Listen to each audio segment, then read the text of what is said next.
Hello everyone. Daily current affairs हम लेकर आते हैं। आज है 15 अगस्त 2021।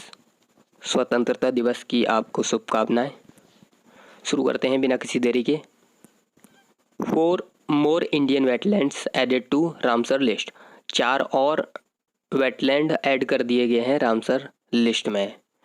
4 more wetlands from India have been added to the Ramsar list and have been recognized as wetland of global importance in accordance with Ramsar Convention। तो कौन कौन से हैं ये?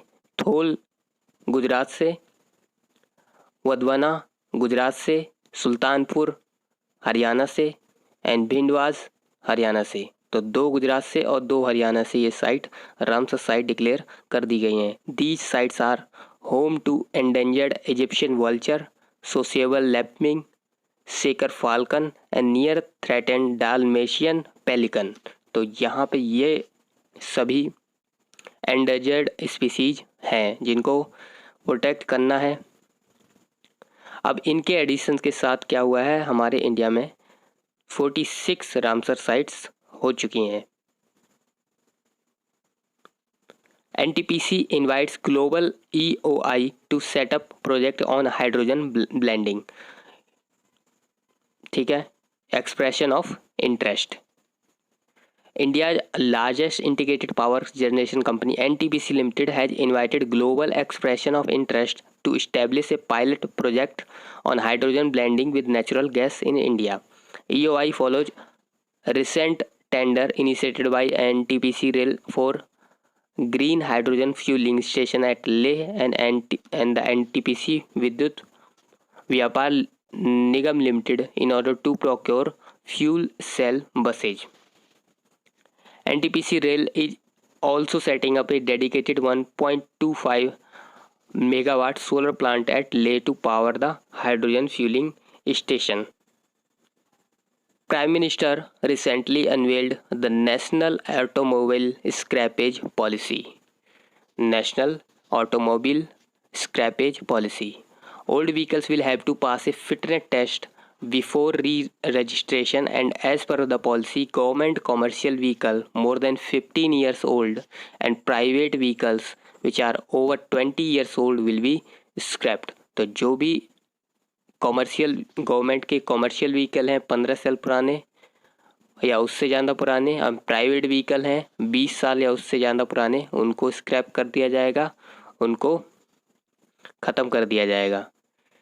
The vehicle scrapping policy is aimed at creating an ecosystem for phasing out unfit and polluting vehicles in an environmentally friendly and safe manner.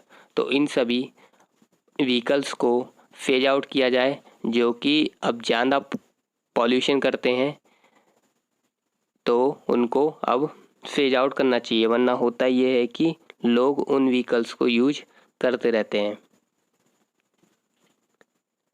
BRICS partnership for strengthening agro biodiversity for food and nutrition security. Ministers of Agriculture of the BRICS countries held a virtual talk on the theme BRICS Partnership for Strengthening Agro-Biodiversity for Food and Nutrition Security। तो इस theme पर बात हुई है BRICS countries की। BRICS countries have set up a strong agriculture research base. It also acknowledge the sharing knowledge, transferring technology from lab to land in order to enhance productivity, especially in backdrop of climate change, maintaining agro-biodiversity and ensuring sustainable use of natural resources।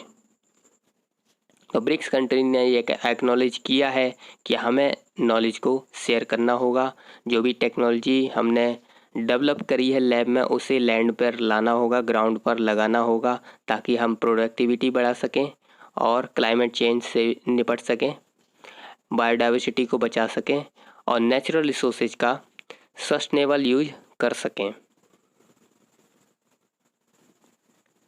Quad includes Taiwan strait in talks. तो quadrilateral security dialogue included Taiwan after G7 state in talk on the August 13। Taiwan further irritated China by publicly thanking the members of Quad for including peace and stability in Taiwan state during virtual discussion Biden administration in focusing and putting effort toward developing the Taiwan state as a friction point with China after decades. US has also successfully mentioned Taiwan state in its joint statement with Japan and South Korea. तो Taiwan ने अब Taiwan और China का इनका issue चलता रहता है, तो इसमें ताइवान ने और इरिटेट कर दिया है चाइना को, क्योंकि पब्लिक इन्होंने क्वाड मेंबर्स को थैंक्स बोला। ठीक है, Ayushman Bharat PMJAY in news. ठीक है, आयुष्मान भारत स्कीम न्यूज में देख लेते हैं। ये वर्ल्ड की लार्जेस्ट हेल्थ इंश्योरेंस स्कीम है, fully financed by government, provides cover of 5 lakh per family per year for secondary and tertiary care hospitalization across public and private empaneled hospital in India। ठीक है, तो secondary treatment के लिए है, tertiary care के लिए है, पब्लिक एंड प्राइवेट दोनों हॉस्पिटल्स के लिए है। 5 लाख पर फैमिली पर ईयर इसमें कवर करते हैं। Open network for digital commerce ONDC। Union minister of commerce industry chaired a meeting for the review of open network for digital commerce initiative of department of promotion and industry and internal trade. तो यह है क्या ONDC? ONDC is globally first of its kind initiative that aims to democratize digital commerce, moving it from platform centric model to open network। तो ये digital commerce को बढ़ावा देगा। ONDC will enable buyers and sellers to be digitally visible and transact through an open network no matter what platform they use। तो buyers और sellers दोनों ही एक दूसरे को दिखने चाहिए ताकि वहाँ पर मोनोपोलाइजेशन ना हो जाए। ठीक है, Recently, IPCC released 6th assessment report Climate Change 2021 The Physical Science। तो intergovernmental panel on climate change की 6th असेसमेंट रिपोर्ट आई है। उसमें क्या क्या है? इसमें report evaluates the physical science of climate change looking at the past, present and future climate। Weather and climate events such as extreme heat, heavy rainfall, fire condition, droughts are becoming more severe and frequent because of climate change। तो हम देख सकते हैं किस तरह से extreme heat, ज़्यादा बारिश हो रही है, फ्लड्स आ रहे हैं, फायर लग रही है जंगलों में, और ड्रॉट्स भी कई जगह आ रही हैं।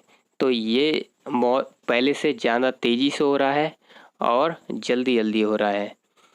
ठीक है, the report finds we are already edging closer to the 1.5 degree Celsius warmer world. तो जो हमें इतना कम करना था 1.5 डिग्री सेल्सियस, उस तक हम ऑलरेडी पहुंचने वाले हैं। And every day emissions rise, the prospect for averting the worst impact of climate change become dimmer. तो जिस तरीके से हमारा एमिशन बढ़ता जा रहा है, ग्रीन हाउस इफेक्ट बढ़ता जा रहा है, ग्लोबल वार्मिंग बढ़ती जा रही है, और उसी तरह से हम अपने गोल से दूर जा रहे हैं, जो कि हमारा गोल है कि इस टेम्परेचर को बढ़ने नहीं देना है। हमें सपोर्ट करने के लिए आप सब्सक्राइब कर सकते हैं। That is all for today. Thank you.